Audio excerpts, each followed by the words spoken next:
Hello, my name is Marcus Chen, 34 years old, and I work in the hospitality industry here in Seattle, Washington. If you asked me to describe my life, I'd say it's like managing a busy kitchen during dinner. Rush-controlled chaos, precise. Timing, and always staying 3 steps ahead. I'm not one to boast about my achievements, but if you're willing to listen, I'll share a story that changed everything between my family and me. A story about pride, assumptions, and the moment when years of quiet persistence finally spoke louder than words.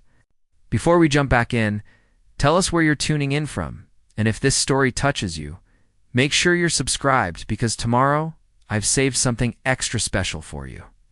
I grew up in Bellevue, a suburb east of Seattle, in one of those neighborhoods where every lawn looked magazine perfect and success was measured by the car in your driveway. My parents, David and Linda Chen, built what most would call the American dream.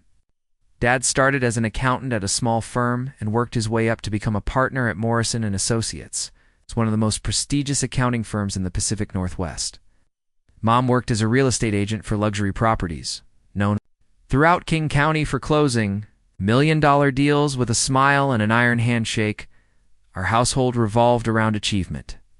Dad would come home each evening, loosening his tie while discussing quarterly reports over dinner. Mom would spread listing photos across the dining table, strategizing how to market waterfront estates to tech executives. Success wasn't just encouraged in our house, it was expected, measured, and constantly compared. I'm the middle child of 3 brothers. My older brother Jonathan is 37 and everything my parents dreamed of in a son. After graduating from Stanford with a business degree, he landed a position at Microsoft, climbing the corporate ladder until he became a senior program manager. He drives a Tesla Model S, owns a penthouse condo in downtown Seattle, and speaks fluent corporate jargon. Jonathan embodies everything my parents value: status, stability. It's a 6-figure salary that impresses at dinner parties. My younger brother, Kevin, is 31 and took a different but equally respected path.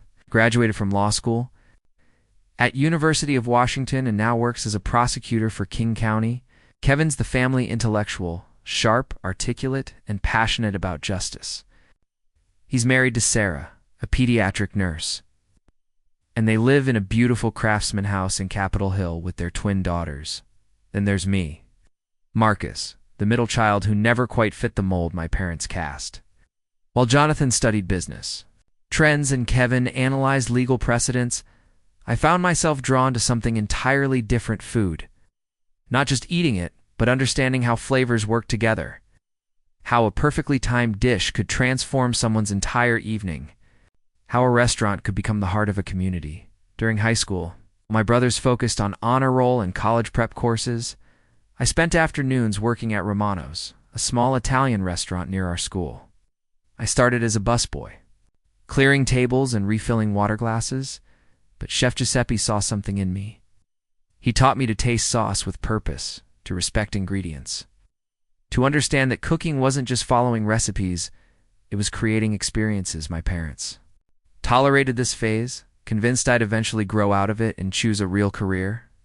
When I announced my intention to attend culinary school instead of pursuing a traditional 4-year degree, the kitchen table conversations grew tense.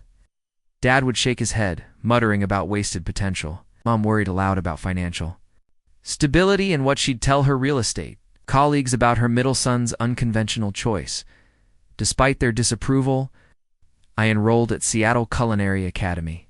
Those 2 years were the hardest and most rewarding of my life. I learned knife skills that required precision beyond anything I'd imagined, studied flavor profiles from dozens of cultures, and discovered that running a kitchen demanded the same strategic thinking my brothers applied to their corporate worlds, just with higher stakes and shorter deadlines. After graduation, I worked my way through Seattle's restaurant scene. I started as a line cook at Pike Place Chowder, learning speed and consistency under pressure. Then I moved to Canlis, one of Seattle's most prestigious fine dining establishments, where I learned that excellence wasn't just about food.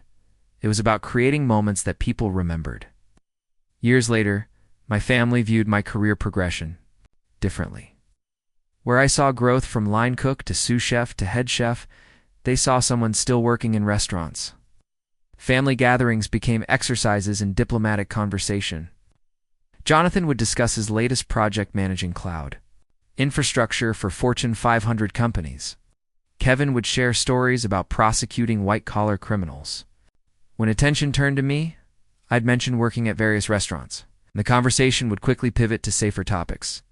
The disconnect became particularly painful during family celebrations. At Kevin's wedding, relatives would ask about my work, and I'd watch my parents' expressions tighten when I mentioned being a chef. They'd quickly redirect conversations toward Jonathan's promotion or Kevin's latest courtroom victory. I began to understand that my success didn't translate into the language my family spoke: prestige, corporate titles, and social status. But something was happening behind the scenes that my family couldn't see. During my time at various restaurants, I wasn't just cooking, I was learning business. I studied profit margins, supply chain management, customer service, marketing, and financial planning. I watched successful restaurateurs and absorbed their strategies. I saved every possible dollar, living in a tiny studio apartment and eating staff meals instead of going out. In 2019, an opportunity presented itself that would change everything. The owner of Meridian, an upscale restaurant in Fremont with stunning views of the Ship Canal, was looking to sell. The place had potential, but needed someone with vision and the skills to execute it.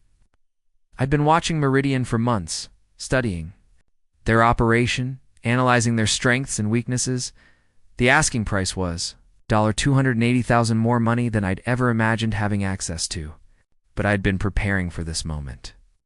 I had $85,000 saved, and I convinced two investors I'd met through the restaurant industry to partner with me. We restructured the deal, with me taking majority ownership and full operational control. Purchasing Meridian was terrifying and exhilarating. Suddenly, I wasn't just responsible for cooking, I was responsible for everything. Staff management, vendor relationships, marketing, financial planning, health inspections, customer satisfaction, and dozens of other details that could make or break the business.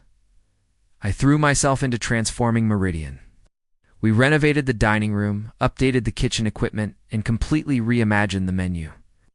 I wanted to create something that honored Pacific Northwest ingredients while incorporating techniques I'd learned from various culinary traditions. The new Meridian offered dishes like wild salmon with miso glaze and locally foraged mushrooms, lamb tenderloin with coffee rub and seasonal vegetables, and desserts that showcased Washington state berries and artisanal cheeses. The first year was brutal. 12-hour days were normal. 16-hour days weren't uncommon. I was chef, manager, marketer, accountant, and janitor. Some nights I'd fall asleep in my office, only to wake up and start prep for the next service. There were moments when I questioned everything, whether I'd made a terrible mistake, whether my parents had been right about choosing a more traditional path. But slowly things began to change. Food critics started noticing Meridian. We received a glowing review in Seattle Magazine, then another in The Stranger. Reservations became harder to get. Revenue climbed steadily. By the end of our second year, we were turning a solid profit, and I was able to hire additional staff and finally pay myself a reasonable salary. Throughout this journey, I kept my restaurant ownership private from my family. It wasn't intentional deception. I simply never found the right moment to bring it up. Family conversations rarely focused on my work in detail, and when they did, I'd mention being busy at the restaurant without specifying that I owned it. My parents and brothers assumed I was still just an employee, working my way through Seattle's service industry. This assumption was reinforced by my lifestyle choices. While Jonathan bought expensive gadgets and Kevin renovated his house, I continued. Living modestly, drove a reliable but unremarkable Honda Civic, lived in the same small apartment, and rarely made large purchases. My family interpreted this as evidence that restaurant work wasn't financially rewarding, not realizing I was reinvesting profits back into the business and building long-term wealth. The disconnect between my family's perceptions and my reality grew wider as Meridian's success expanded. We were featured in Food and Wine magazine as one of Seattle's rising restaurants. Local food bloggers wrote lengthy reviews praising our innovative menu and exceptional service. We partnered with local farms to create a sustainable supply chain that other restaurants began emulating, but at family gatherings, it was still Marcus, the one who works in restaurants. Jonathan would casually mention his stock options and bonus structure. Kevin would discuss his cases and professional recognition. When relatives asked about my work, the conversation would remain surface level, with my parents quickly steering towards safer topics. The situation reached a tipping point. During summer 2023, Jonathan had been promoted to principal program manager, a role that came with significant prestige and a substantial salary increase. Kevin had just won a high-profile prosecution that earned him recognition from the state attorney general. Family pride was abundant for my brother's achievements. My own professional growth remained invisible to them. During a barbecue at my parents' house that July, I overheard a conversation that stung more than I expected. Jonathan was talking to Kevin about restaurant choices for an upcoming client dinner, mentioning how important it was to pick somewhere impressive. "You can't take Fortune 500 executives to just any place," he said. "You need somewhere with reputation. Service, the whole package." Kevin agreed, adding, "It's amazing how much the right restaurant choice can influence business relationships." I stood there, tongs in hand while flipping burgers, knowing that Meridian was exactly the type of establishment they were describing, yet they had no idea I owned it. The irony was almost absurd. Here were my brothers discussing the importance of upscale dining experiences while assuming I was just another food service worker. As summer turned to fall, family tensions around my career choice subtly intensified. My parents would make comments about settling down and finding stable work. During a family dinner in October, Dad mentioned that his firm was looking for entry-level accountants, suggesting it might be time for me to consider a career change. Mom added that the real estate market was booming, and I could get licensed quickly if I was interested in joining her agency. These conversations weren't malicious. My family genuinely believed they were helping. From their perspective, I was a 34-year-old man working in a notoriously unstable industry with limited upward mobility. They couldn't see that I'd already achieved more financial success and professional recognition than they imagined. Possible. Preparing and narrating the story took us a lot of time, so if you are enjoying it, subscribe to our channel. It means a lot to us. Now back to the story. The misunderstanding wasn't entirely their fault.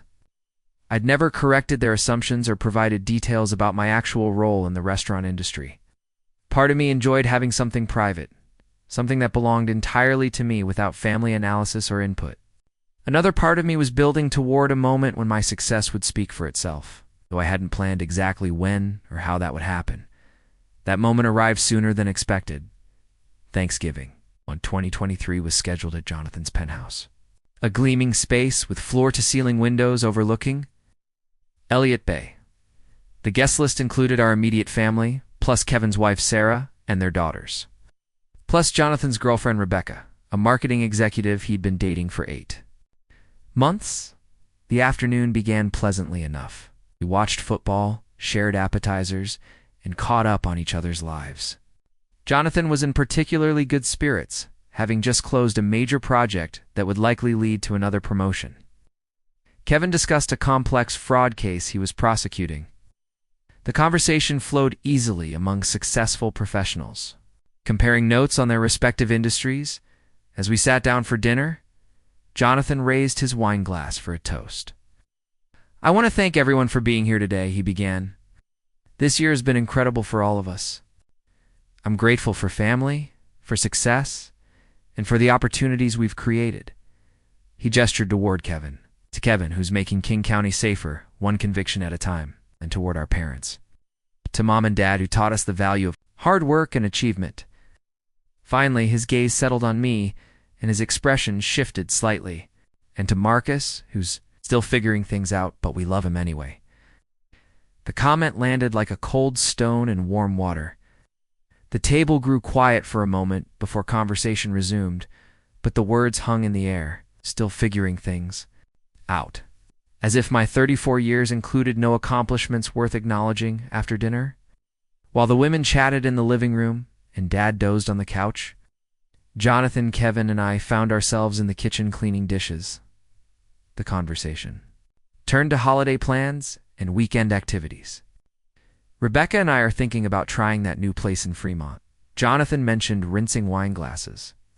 Meridian, I think it's called. Supposed to be incredible, but you probably need reservations weeks in advance. Kevin nodded. And I went there for our anniversary last month. Absolutely phenomenal. The service, the food, the whole experience. It's the kind of place that makes you feel sophisticated just walking through the door. I continued loading the dishwasher, listening to my brothers rave about my restaurant without knowing it. The wine list alone must cost more than most people make in a month, Jonathan continued. But for special occasions, it's worth it. Some experiences you can't put a price on. The chef there is supposed to be incredible, Kevin added. Is someone told me he trained at all the top places in Seattle before opening Meridian.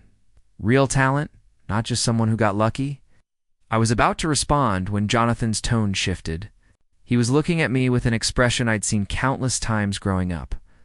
The mixture of pity and frustration he'd wear when he thought I was making poor choices. You know, Marcus, he said, setting down a glass with more force than necessary, maybe you should apply there. I mean, if you're going to insist on staying in the restaurant business, you might as well work somewhere decent. Places like Meridian probably pay their staff better than whatever dive you're working at now. The words hit differently than his earlier comment. This wasn't just dismissive, it was condescending. Kevin glanced between us, sensing tension, but unsure how to respond. I'm fine where I am, I replied evenly, continuing to load dishes. Are you, though? Jonathan pressed. Marcus, you're 34. Most of our friends are buying houses, starting families, building careers. You're still working as a waiter or whatever, living in that tiny apartment, driving a car that's older than some of my employees. Kevin started, but my older brother was gaining momentum. I'm not trying to be harsh, Jonathan continued, though his tone suggested otherwise. I'm trying to help. Dad offered to get you an interview at his firm. Mom said you could start studying for your real estate license. But you keep refusing, like you're afraid of success or something. I straightened up, facing him directly. I'm not afraid of success. Then what is it? Jonathan's voice was rising slightly, because from where I stand, it looks like you're wasting your potential. You're smart, Marcus. You could do anything. Instead, you're choosing to be a waiter. For the rest of your life? The word waiter came out loaded with disdain, as if serving food was inherently shameful. Kevin looked uncomfortable but didn't intervene. In the living room, I could hear our parents laughing at something on television, oblivious to the confrontation happening in the kitchen. There's nothing wrong with being a waiter, I said quietly. Of course not, Jonathan replied, his tone suggesting he believed the opposite. But there's also nothing particularly impressive about it. I get it. Maybe the restaurant thing was fun when you were younger, like a gap year experience. But you can't build a life on it. You can't support a family, buy a house, or retire. With dignity on waiter wages, you don't know what I make, I pointed out. Jonathan laughed, a sound without humor. Marcus, I work with data every day. I know what restaurant workers earn. It's not a secret. Even the good places, even with tips it's not a career, it's a survival job. Kevin finally spoke up. Maybe we should change the subject. No, Jonathan said firmly. This is important. Marcus, I'm saying this because I care about you. You're my brother, and I hate watching you waste your life. Every family gathering, every holiday, every wedding, it's awkward. People ask what you do and what. Are we supposed to say that our brother serves food to people who actually made something of themselves? The kitchen fell silent, except for the distant sound of television. Jonathan's words hung in the air like smoke, acrid and impossible to ignore. I could feel my heart rate increasing, years of accumulated frustration and hidden success bubbling toward the surface. You think serving food is beneath you? I asked, my voice steady, despite the anger building inside. I think you're capable of more, Jonathan replied. Much more. And choosing to do less doesn't make you noble, it makes you lazy. That word lazy was the match that lit the fuse. I thought about the 12-hour days, the sleepless nights planning menus, the stress of managing payroll and food costs, the constant pressure of maintaining standards that kept customers coming back. I thought about the reviews praising Meridians. Innovation, the farmers who partnered with us, the staff whose livelihoods depended on decisions I made every day. Lazy, I repeated, tasting the word. You think I'm lazy? I think you're scared, Jonathan said. Scared of real responsibility, real challenges, real success. It's easier to hide in a kitchen than compete in the actual world. Kevin was staring at his shoes, clearly wishing he were anywhere else. In the living room, Rebecca was telling a story that had everyone laughing. The contrast between that joyful sound and the tension in the kitchen felt surreal. I took a deep breath, looking at my older brother, successful, confident Jonathan, who thought he understood everything about my life and my choices. For years, I'd let him and the rest of my family maintain their assumptions. I'd stayed quiet while they dismissed my career, my achievements, my potential. I'd let them believe I was the family disappointment, the one who never quite measured up. But standing there, listening to Jonathan call me lazy, while simultaneously praising the restaurant I owned, I realized the time for quiet had ended. You really want to know what I do? I asked. I know what you do, Jonathan replied dismissively. You work in restaurants? Which restaurants? I pressed. Does it matter? Wamano's, that seafood place, whatever dive is currently employing you. Why? Pulled out my phone, opening the Photos app. I scrolled to a folder I'd created but never shared with family, pictures of Meridian. The renovated dining room with its warm lighting and water views, the gleaming kitchen with its professional-grade equipment, the wine cellar I'd spent months stocking with bottles from small producers, staff photos from our anniversary celebration. Take a look, I said, handing Jonathan the phone. He glanced at the screen, then looked more carefully. His expression shifted from irritation to confusion. So these are really nice pictures of Meridian. Did you take these when you applied there or something? Look more carefully, I said. Kevin moved closer, peering over Jonathan's shoulder. They scrolled through the images: the restaurant's opening night, staff training sessions, meetings with food critics, award ceremonies. I don't understand, Jonathan said slowly. Why do you have all these pictures? Look at the last one, I said. The final photo was from Seattle Magazine's Rising Chefs feature. Professional headshot of me and Chef Whites, standing in Meridian's kitchen with the caption, Marcus Chen, owner and executive chef, Meridian Restaurant. Jonathan stared at the screen for a long moment. Kevin read the caption aloud, his voice barely above a whisper. In the living room, our parents were still laughing at whatever was happening on television, unaware that their middle son's life was being recontextualized in real time. You, own Meridian. Jonathan's voice was different now, stripped of its earlier condescension. Bought it 4 years ago, I confirmed. Renovated it, redesigned the menu, built the staff, established relationships with local suppliers. That place you can't get reservations to? That place with the incredible chef and sophisticated atmosphere? That's mine. Kevin was scrolling back through the photos, seeing them with new understanding. You're actually the owner, and the executive, chef, and the general manager. In about 15 other roles, depending on what needs to be done on any given day. Jonathan was still staring at the phone screen, but ... your apartment, your car. You live like someone who reinvests profits into their business instead of showing off, I finished. Like someone who understands that building long-term success sometimes means sacrificing short-term comfort. The kitchen was quiet again, but the silence felt different now. Where there had been tension and dismissal, there was now shock and confusion. My brothers were struggling to reconcile their image of my unsuccessful Marcus. The family disappointment with the evidence on the phone screen. How much, double quotes, Kevin started, then stopped himself. How much what? How much revenue do we generate? How much profit do I make annually? I took my phone back, sliding it into my pocket. Enough. More than enough. Jonathan ran his hand through his hair, a gesture I recognized from childhood when he was processing information that didn't fit his worldview. Why didn't you tell us? It was a fair question, and one I'd been asking myself for months. When would I have told you?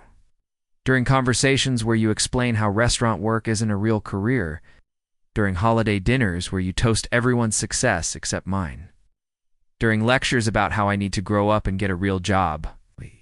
Didn't know, Kevin started. You didn't ask, I interrupted. You assumed, all of you. You decided what my life looked like based on your own biases about service industry work, and you never bothered to dig deeper. Jonathan was shaking his head slowly. Meridian, ... Jesus, Marcus. Rebecca and I have been trying to get dinner reservations there for months. The waiting list is insane. I could have gotten you a table, I said. Anytime you wanted. But you were too busy telling me I should apply there as a waiter to ask for help getting reservations. The irony was almost comical, but none of us were laughing. My brothers were grappling with a fundamental shift in their understanding of our family dynamics.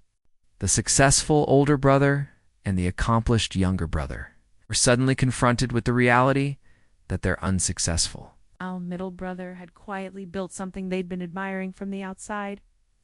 Why Meridian? Kevin asked. Why that place specifically? Because it had potential that wasn't being realized, I said. Good bones, great location, but missing the vision and execution to become something special.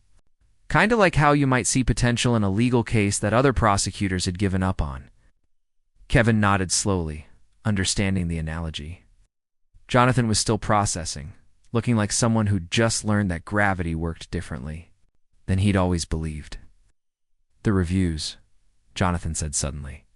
The articles calling it one of Seattle's best restaurants, ... Those are about my work, I confirmed. My menus, my staff training, my business strategy. When food critics write about Meridian's innovative approach to Pacific Northwest cuisine, they're writing about recipes I developed. When they praise our service model, they're praising systems I implemented. In the living room, I could hear Dad telling one of his familiar stories about a difficult client from his accounting days. Mom was offering Rebecca more pie. The normalcy of their conversation contrasted sharply with the transformation happening in the kitchen. I need to sit down, Jonathan said, though there were no chairs in the kitchen. He leaned against the counter. Instead, I don't know how to process this. Process what? I asked. That your assumption's wrong? Is that success in the service industry possible? Maybe you don't understand my life as well as you thought you did. All of that, he admitted. Marcus, I owe you an apology. A massive apology. Kevin nodded agreement. We both do. The things we said, the assumptions we made.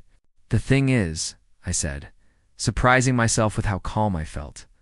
I don't need apologies. I need respect. I need you to understand that what I do matters, that it's valuable, that it's successful. Not because I own a restaurant instead of working in one, but because the work itself has worth. Jonathan was quiet for a moment, then asked, Can I see the kitchen? If we ever come for dinner, ... You're welcome anytime, I said. But call ahead. We're usually booked 6 weeks out. The statement hung in the air, a quiet reminder of just how dramatically their understanding of my life had shifted. 6 weeks out is the kind of reservation timeline associated with the most successful restaurants in the city. Kevin laughed, but it was a sound of amazement rather than humor. Our brother owns one of Seattle's most exclusive restaurants, and we've been lecturing him about career choices. Success comes in different forms, I said. Here's visible corporate titles, public recognition, traditional markers that everyone understands. Mine was less obvious, but no less real. Jonathan straightened up, looking at me with an expression I'd never seen before. It wasn't the big brother looking down at the disappointing sibling. It was one successful professional acknowledging another. Can you forgive me, he asked. Not just for tonight, but for years of being an arrogant ass who thought he knew better than you did about your own life. I considered the question. Part of me wanted to hold on to the anger, to make him sit with the discomfort of being wrong for a while longer. But another part of me, the bigger part, was tired of family tension. I'd achieved what I'd set out to achieve. I'd built something meaningful and successful. Their approval wasn't necessary for my satisfaction, but their respect would make family gatherings much more pleasant. I can forgive you, I said, but things need to change. No more lectures about my career choices. No more assumptions about my life. No more dismissive comments about service industry work. Absolutely, Jonathan said quickly. God, Marcus, I had no idea. The things I said about waiters, about restaurant work being beneath, ... I'm mortified. You should be, I said. But without venom? What? But you're not the only one who thinks that way. Most people do. It's why I stopped trying to explain what I actually do. Kevin was shaking his head. When you said you worked in restaurants, you pictured someone taking orders and carrying plates, I finished. Not someone developing business, plans and managing staff and creating experiences that people remember for years. From the living room, we heard Rebecca asking about dessert options. Normal Thanksgiving conversation continued while the three of us stood in the kitchen, processing a shift that felt seismic. We should probably rejoin the family, Kevin said. But Marcus, thank you for telling us, for showing us. I know we didn't make it easy. I nodded, then asked, are you going to tell Mom and Dad? Jonathan and Kevin exchanged glances. Do you want us to? Jonathan asked. I thought about it. My parents carried the same assumptions as my brothers, the same class-based prejudices about service work. Learning that their middle son owned a successful restaurant would surprise them. But I wasn't sure it would fundamentally change their attitudes. Let me handle it, I said. In my own time, in my own way. We returned to the living room where the conversation was lighter and more relaxed than what we'd left behind in the kitchen. Rebecca was telling stories about her marketing campaigns. Sarah was sharing funny anecdotes about her pediatric patients. Mom was planning Christmas dinner logistics, but something had shifted among the three brothers. Jonathan and Kevin kept glancing at me with expressions that mixed amazement with sheepishness. They were seeing me differently, not as the family. Disappointment. But as someone who'd quietly built something impressive while they'd been too busy judging to notice. When the evening ended and we were saying our goodbyes, Dinner at Meridian, he said. Next week, Rebecca and me. What do you recommend? I smiled. The first genuine smile I'd shared with my older brother in years. Chef's tasting menu. 7 courses. Let me know any dietary restrictions and I'll make sure you have the table with the best water view. Should I mention that I'm your brother when I call for reservations? Reservation line is managed by my hostess, and she doesn't take requests for special treatment. Text me directly. Jonathan laughed a real laugh this time, not the condescending sound from earlier. My little brother, the restaurateur, is still wrapping my head around it. Middle brother, I corrected, and I'm the same person I was this morning. You just understand my life better now. Kevin joined us, with Sarah and the twins ready to head home. Marcus, Sarah wants to book a table for her birthday next month.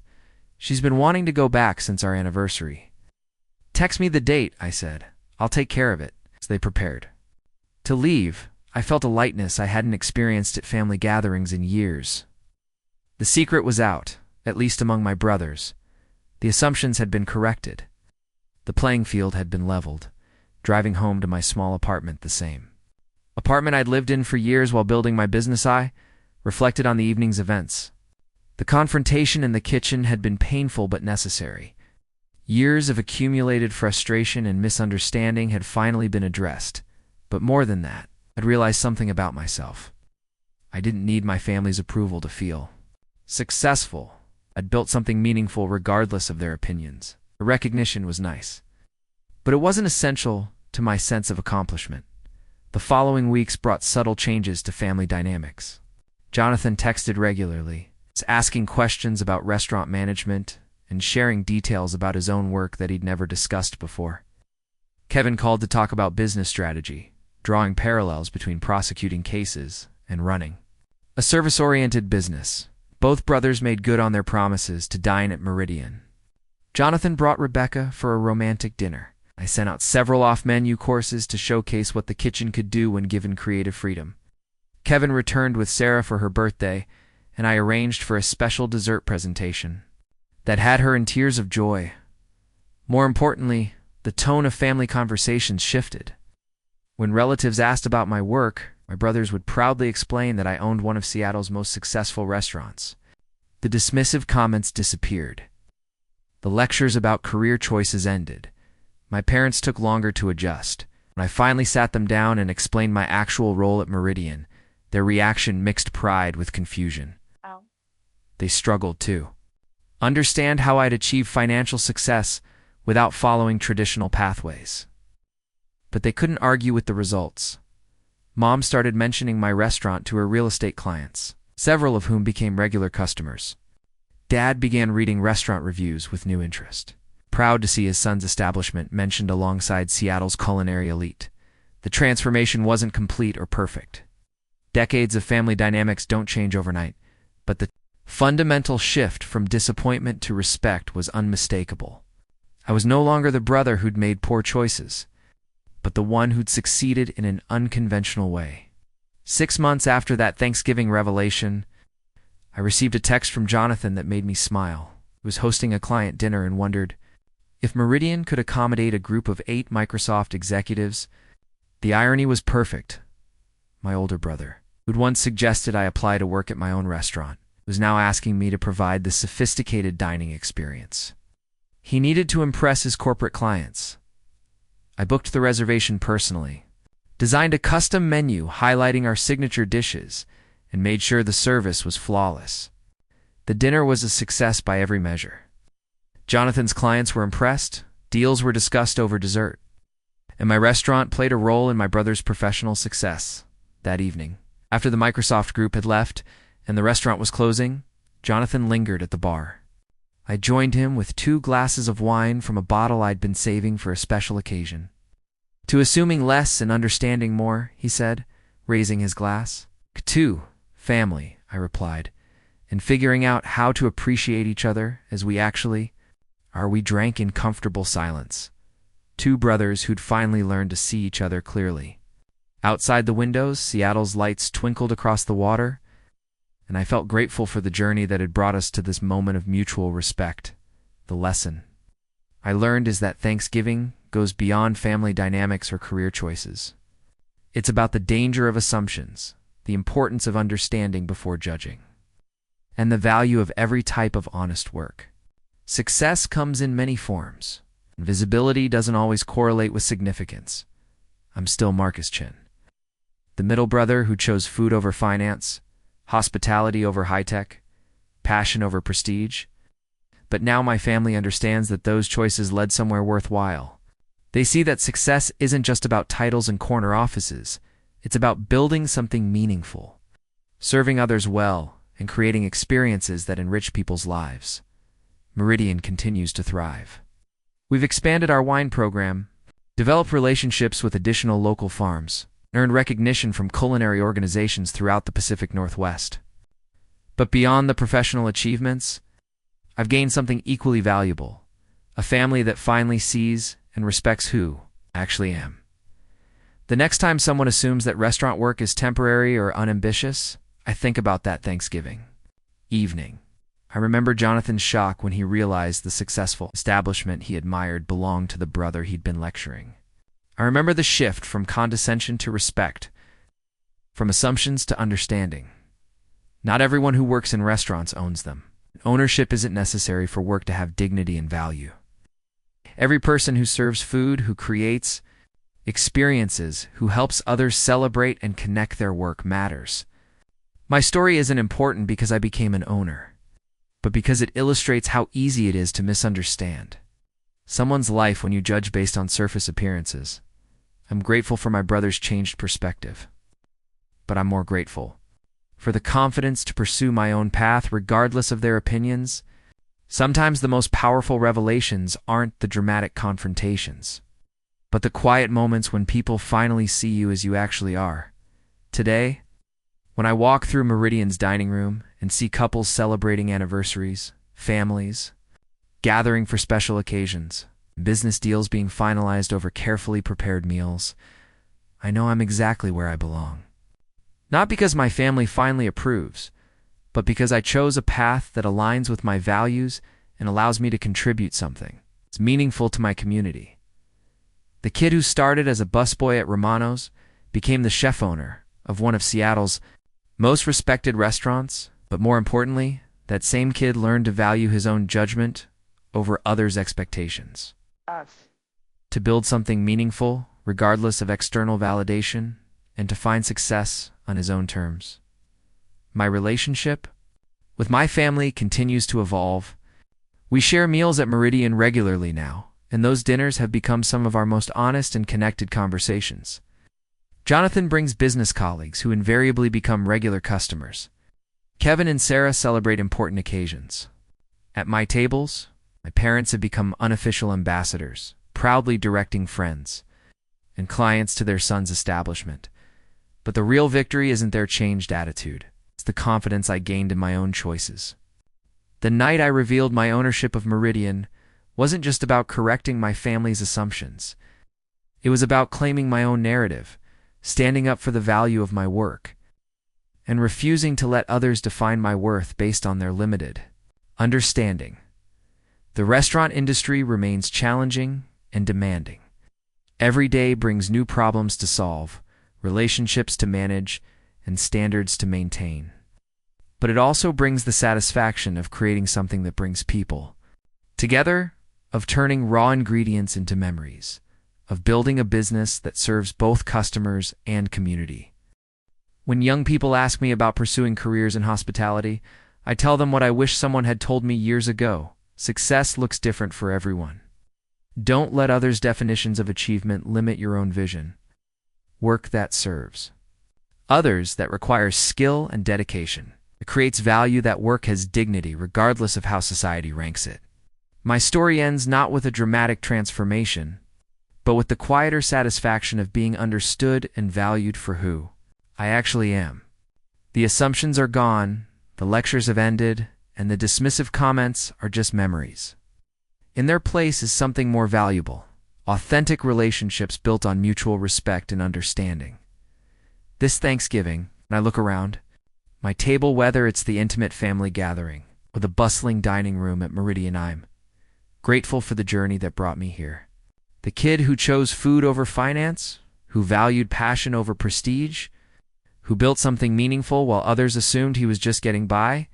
Sometimes the best revelations come not from dramatic confrontations, but from the simple act of showing people who you really are. The rest, their surprise, their apologies, their changed attitudes, is just the natural result of truth finally replacing assumption.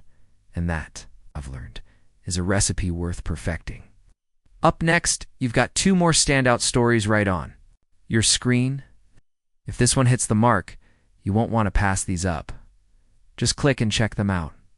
And don't forget to subscribe and turn on the notification bell so you don't miss any upload from us.